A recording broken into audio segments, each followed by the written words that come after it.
Okay,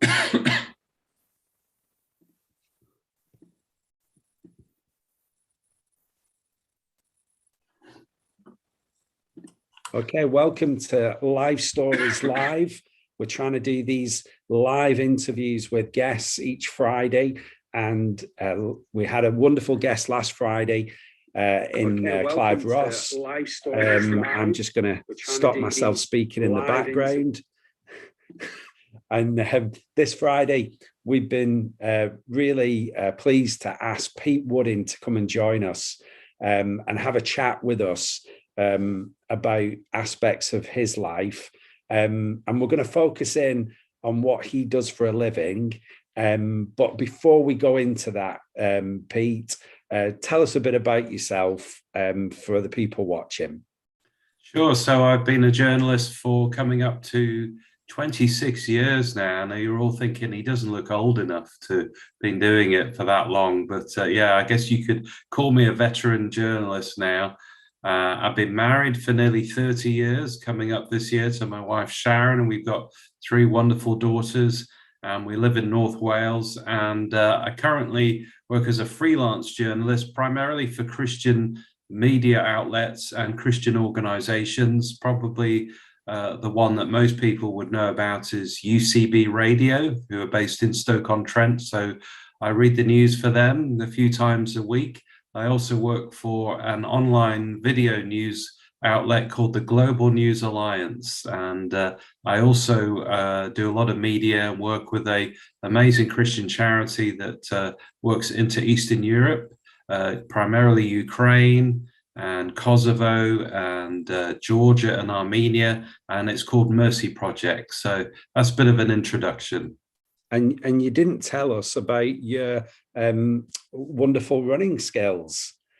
Yeah, so I've been also running marathons since 1996 now, and I'm excited. I've just become a member of a group called Christian Runners UK.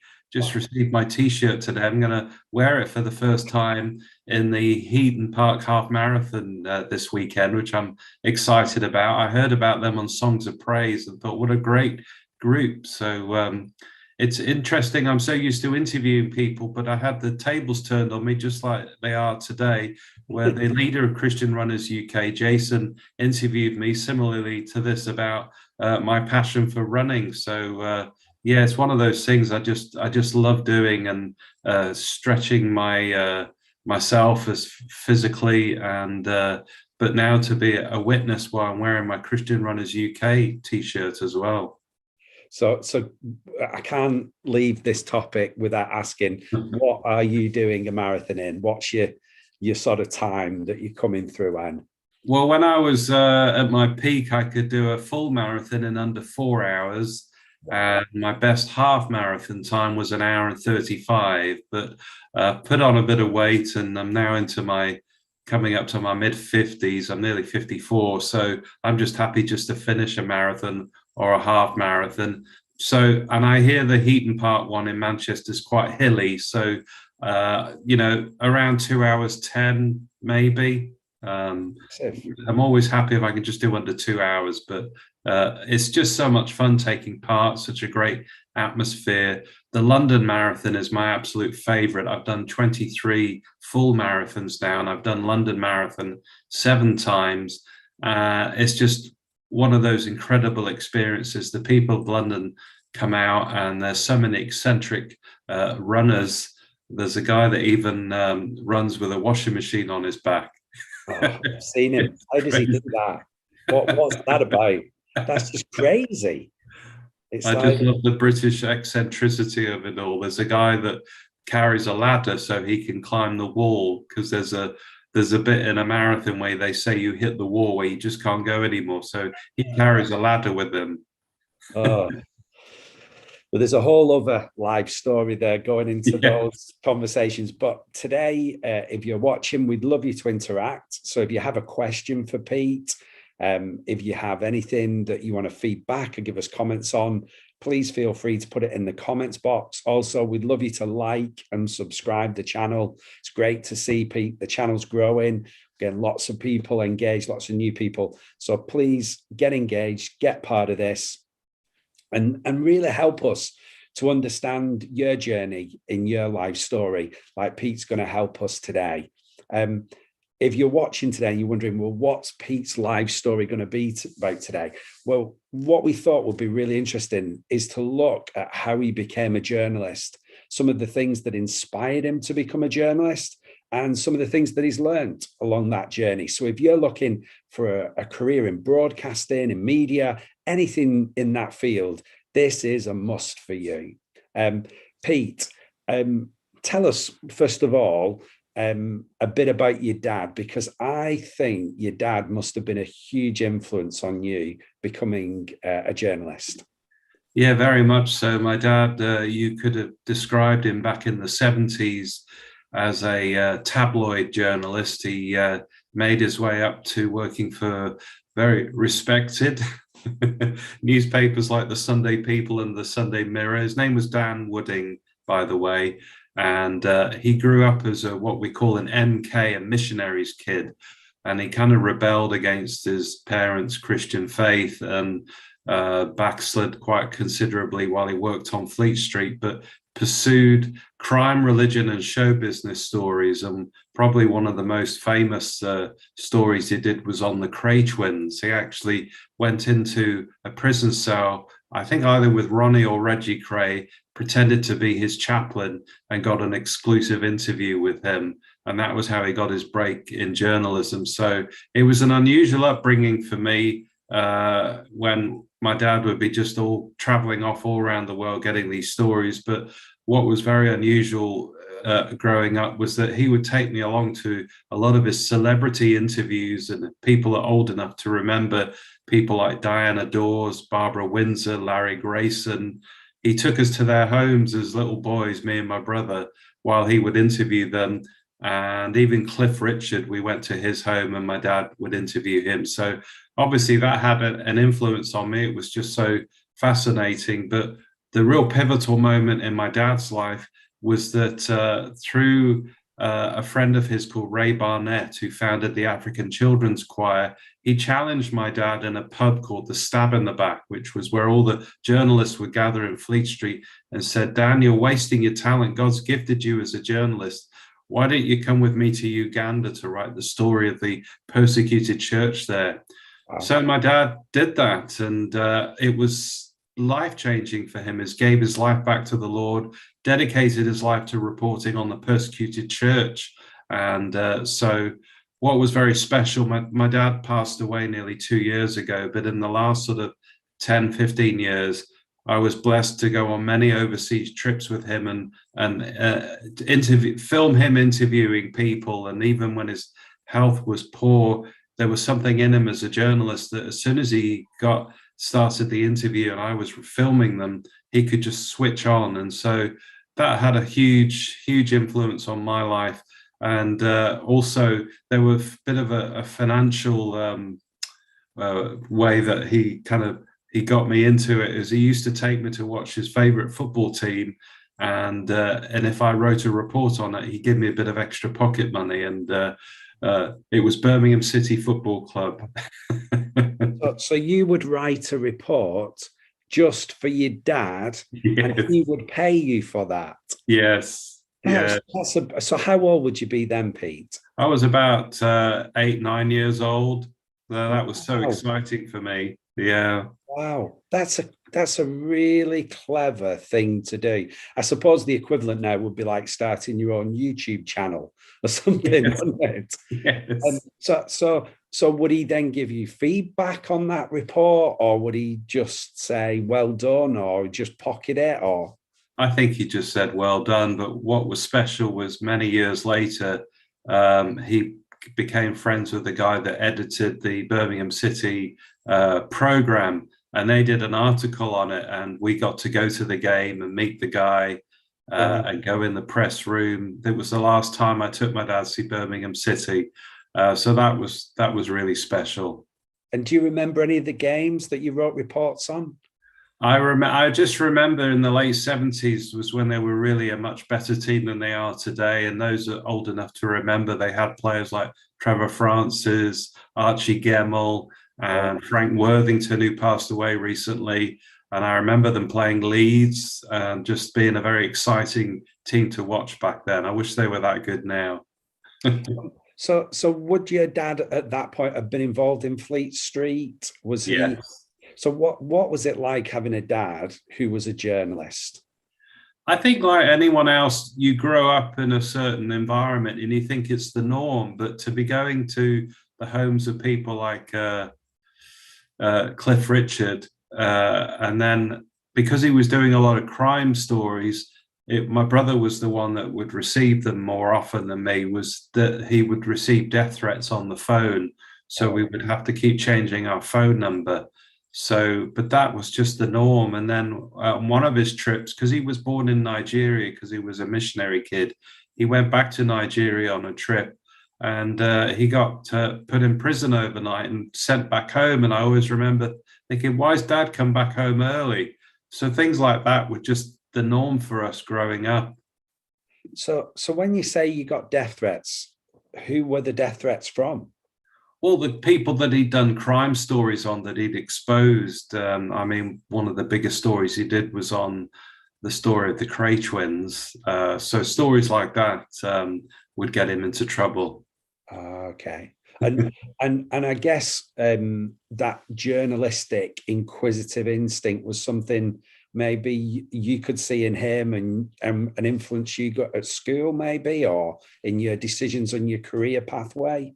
Yeah, so we moved to California from Surrey when my dad was working on Fleet Street and he came back to the Lord. We moved to California in 1982 because he went to work for a Christian organization called Open Doors and work for them. And when I would hear these incredible stories, I thought, wow, what an incredible way to be able to tell stories of what these heroes of the faith are doing around the world. And so I decided to study journalism in college in California, and I would start writing for our college newspaper.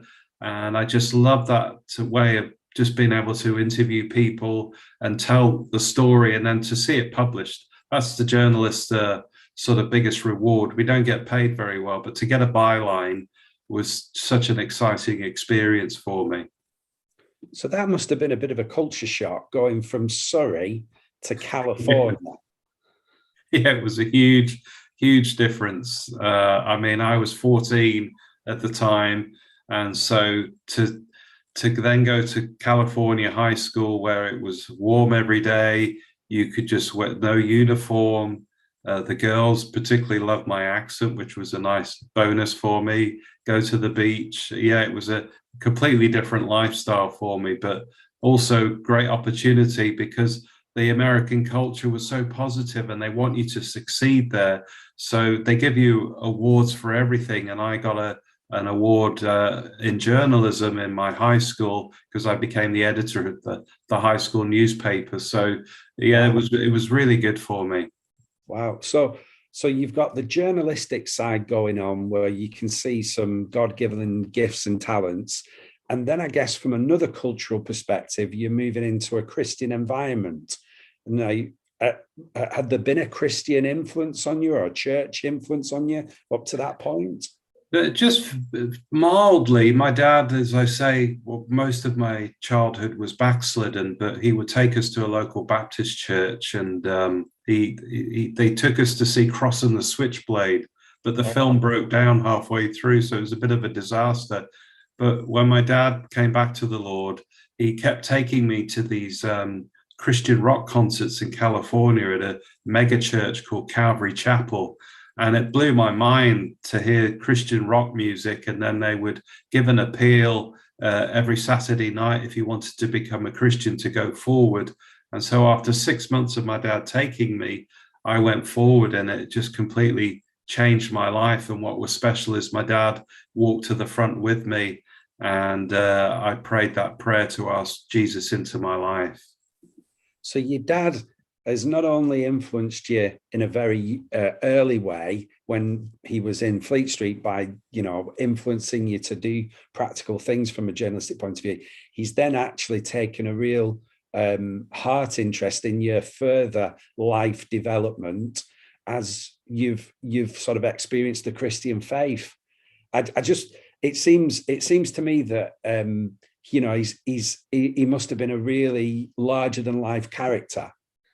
Oh, he was. You know, it's funny. He interviewed some amazing people, but when you've heard the same story 100 times, when I interviewed Mother Teresa, when I interviewed the Beatles, oh, Dad, you're telling that story again. But now, almost 2 years after he passed away, I'd love to hear his story just one more time. You know, I do miss him a lot. But yeah, he was kind of an introvert at home with the family, but you got him in front of an audience, or he would preach a lot in churches about the persecuted church, and he would just come alive. And then we would always go to a Christian media conference called National Religious Broadcasters Convention, and I just love to see him interviewing people. He can just completely switch on, and even if he wasn't prepared, he could just think of the next question.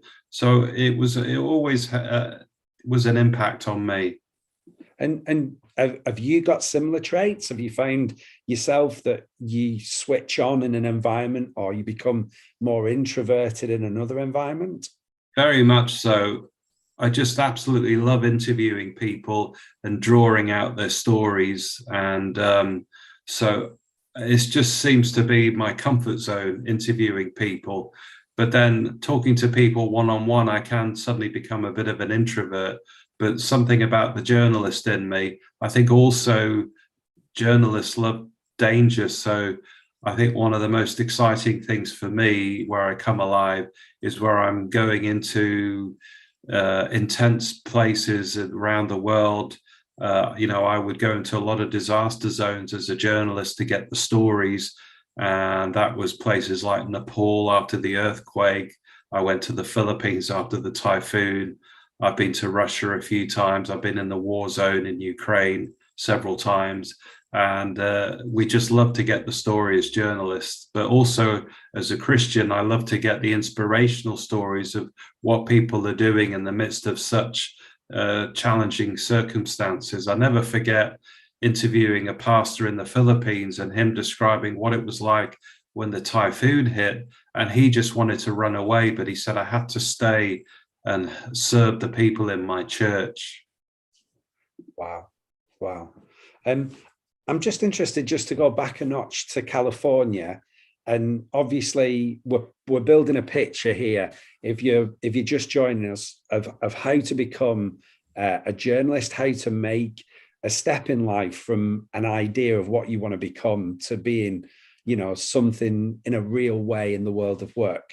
And Pete's took us through his dad giving you them fantastic challenges at 8 and 9 to write a football report, then becoming the school newspaper editor. What happens after then in your story? What's the other building blocks in helping you to become a journalist? I mean, I would encourage everyone to get the qualifications. It's sad to say I dropped out of college, so I never completed my Bachelor of Arts degree in journalism. But by God's grace, there were people along the way on my journey that were willing to take a risk with me. So my first job in journalism was as a sub-editor at the Chester Chronicle. So wow. Sub-editors are the ones that edit the articles, proofread them, and write the headlines. So that was my big break. But they knew I had no qualifications, but they could see the potential in me. And then I went from there to working. So how did that happen? So this is the thing, when you talk to people, they say, how do you get that big break? What took place to get you that job? I think I just talked my way into it. You know, I tried to persuade the editor that even though I didn't have the experience or the qualifications, I had the ability if he just gave me a chance. And I think he just saw that spark in me, that this guy, and my dad was the same, you know, he got no qualifications, but he just had the gift of the gab, as they call it. And I guess they could see that potential in him, just as they did with me. So I just kind of talked my way into it. And your dad didn't influence that in any way? Didn't give any advice? That was purely you taking that responsibility? Yeah. That's the same. Sorry. So the same thing then happened from working in the newspaper. I then went to work in Christian radio for United Christian Broadcasters. And again, they took a chance with me. I had no broadcast experience, never been live on air, and yet they gave me that opportunity, and that was way back in 1997, coming up to 25 years ago. And it was incredible how the opportunity opened up, because at the time UCB was really struggling to get a license to go onto national radio, but they got this opportunity to go on AM through a Russian transmitter that was beamed from Stoke to Russia and then back to the whole of the UK. And I would, for some reason, it came on from 3 till midnight. So I would do hourly news bulletins from 3 to midnight. But it was just so exciting way back then, 25 years ago. So if you're watching this, and we know that out there are a lot of young people who watch live stories all around the world, Pete.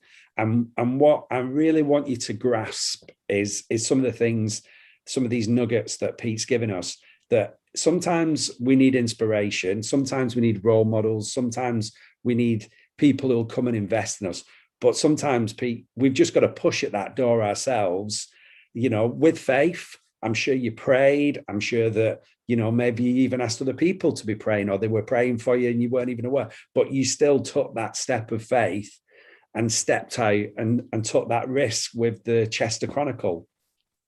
And I think another bit of advice, I watched a acceptance speech by Tom Hanks, the Hollywood actor, recently, when he accepted an award. And he said the best advice he was ever given was by his, he was in a Shakespeare theatre in America, and they'd partied the night before and turned up late, and their instructor just said, turn up on time, be reliable, and hit your mark.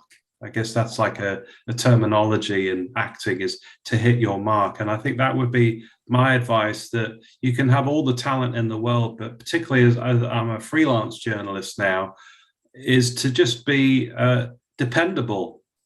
People are more interested in your character than your skills quite often. And if you're reliable and you do your job and meet the expectations, then it will go a long way. There's nothing worse than people with egos that are unreliable. Your reputation gets out very quickly, no matter how talented you are. I'd love to know off you some of the highlights of your 25 years at UCB. Sure. So what I used to love was, obviously loved the buzz of being in the studio and reading the news live, but it was going on those overseas trips. And one of the first ones I did was with an amazing organization called Samaritan's Purse, with their charity Operation Christmas Child. So it was a real privilege to get to go on these teams that gave out the shoe boxes. And we got to go to Vukovar in Croatia. And this was just not long after the fighting with Serbia. So there was evidence, a bit like, what we're seeing in Ukraine, of gunfire everywhere, school buildings, hospital buildings with bullet holes everywhere. And we would go in and bring the shoe boxes. And, we didn't have the technology we have today. This was back in 1999. So all my broadcasts were on a mobile phone, one of these old, very basic ones, but I would broadcast live from the distributions. And I'll never forget, we went to an orphanage and I did a live report from this orphanage just as the children started singing, "Jesus loves me, this I know." And it was just such a moving experience. So that was a major highlight. Probably one of the most adventurous ones I did was I took a team to Russia not long after the massacre in Beslan. This was around 2005, 2006. So I was doing reports for UCB, but I'd also taken a team from my church in Chester to minister to the people that on the 1-year anniversary of this terrible massacre that claimed 330 children's lives at the hands of Chechen rebels. And we went to the school, but we were wearing badges that we thought said guest, but it said press. And so this undercover policeman stopped me and said, "Where's your press visa?" I said, I don't have one. He said, "Well, are you a journalist?" And I was honest, I guess. I said, "I am, but I'm here with this group. We're just here to support the people." So he said, "Come with me." So he took us to this police station, and it was the most intimidating place. There were snipers everywhere on the roofs and barbed wire. It was very intense. All the world's media were there. And they interrogated me for 2 hours, as well as all the team I brought from my church. And they let us off with a warning in the end that if we catch you doing any journalism, you'll be immediately deported. So that was probably the most dramatic experience.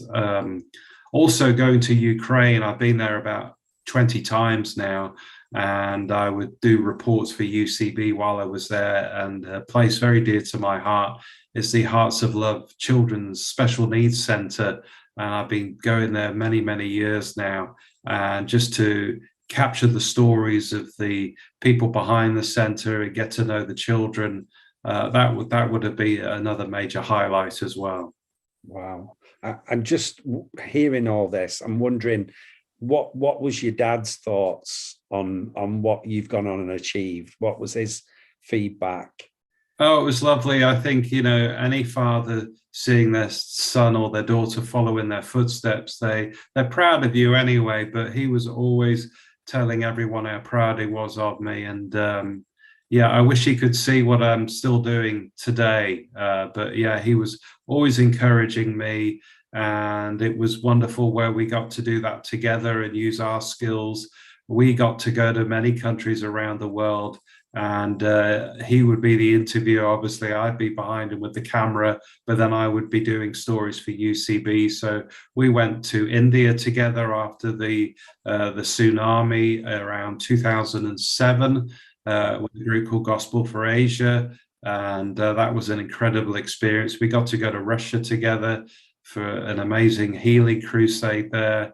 Another special highlight for me was my dad was born in Nigeria to missionary parents, and I finally got to go to Nigeria about 4.5 years ago with a group called Christ for All Nations, and reported on a crusade, one of the final crusades by Reinhard Bonnke.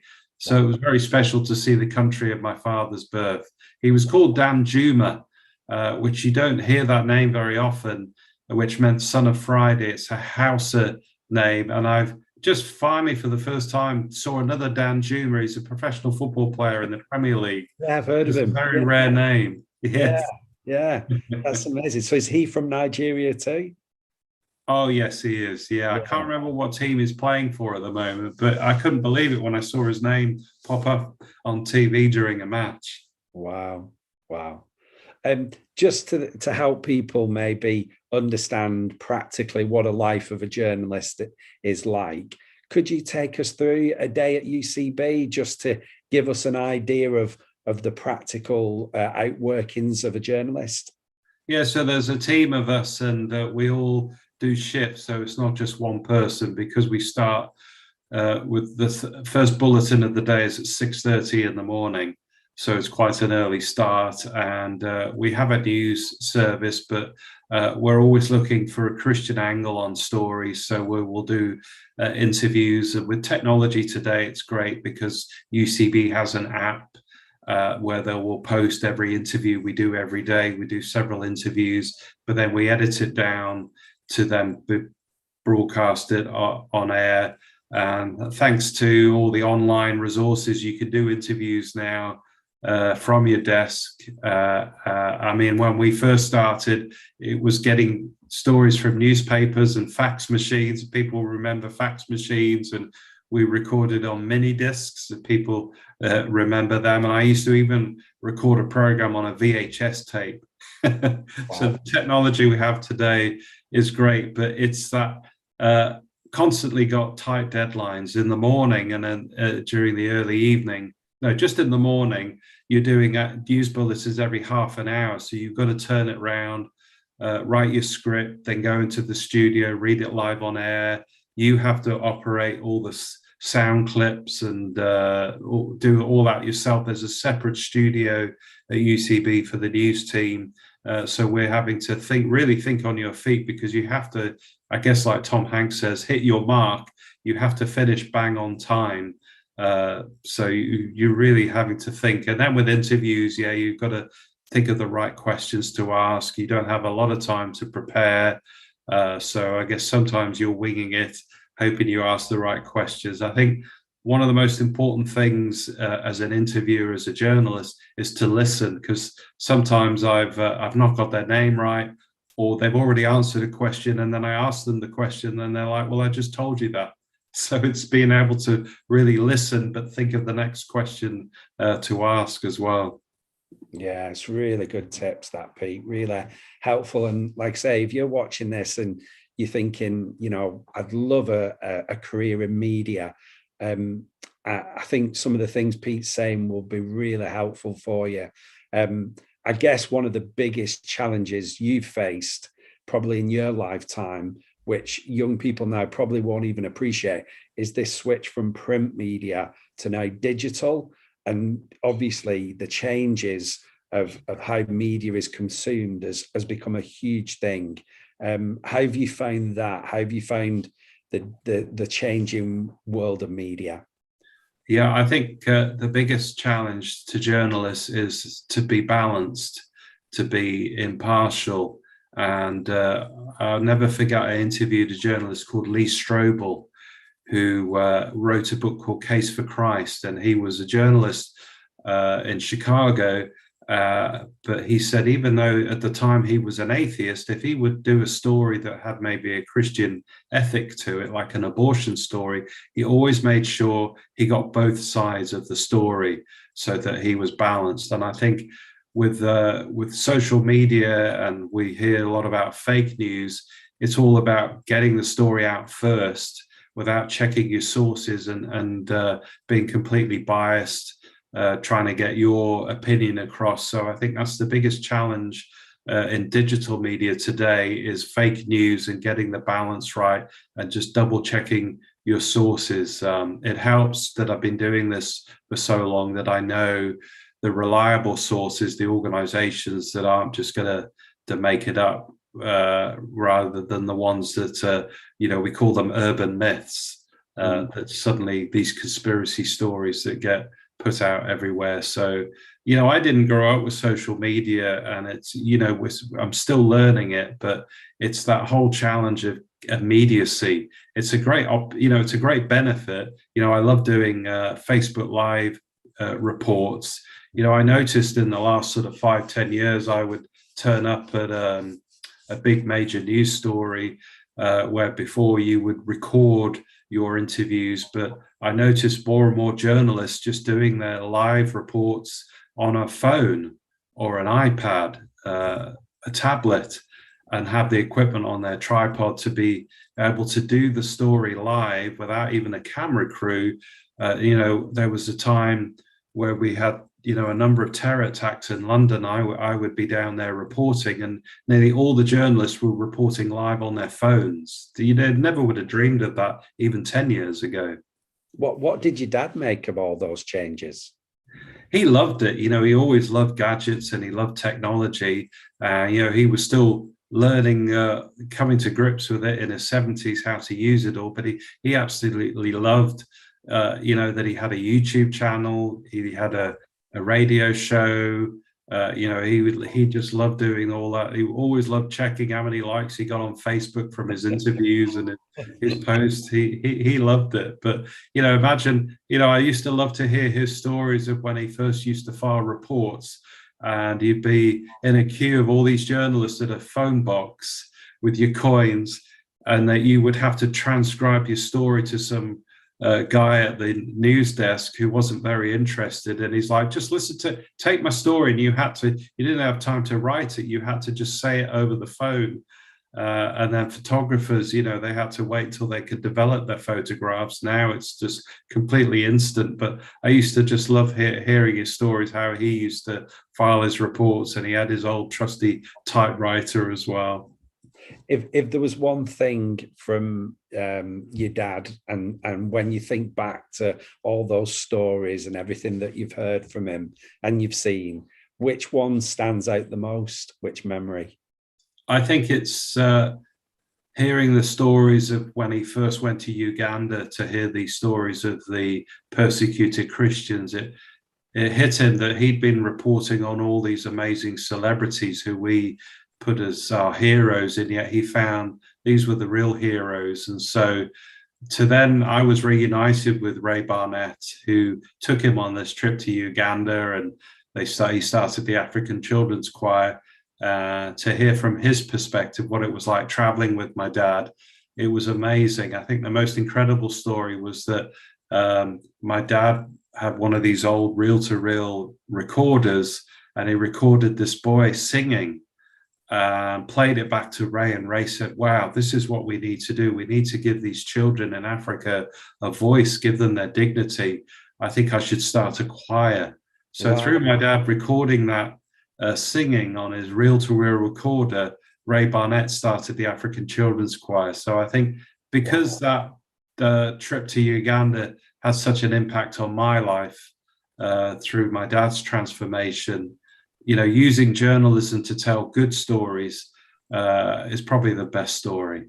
Wow. And the legacy of the African Children's Choir goes on and on. If you're not aware of it, please Google it. It's a quite amazing story. Ray Barnett's done it in a book, which you can read, but you can also see the choir all over the world still. Now the pandemic's coming to an end, they'll be out visiting countries and doing huge events all over the world.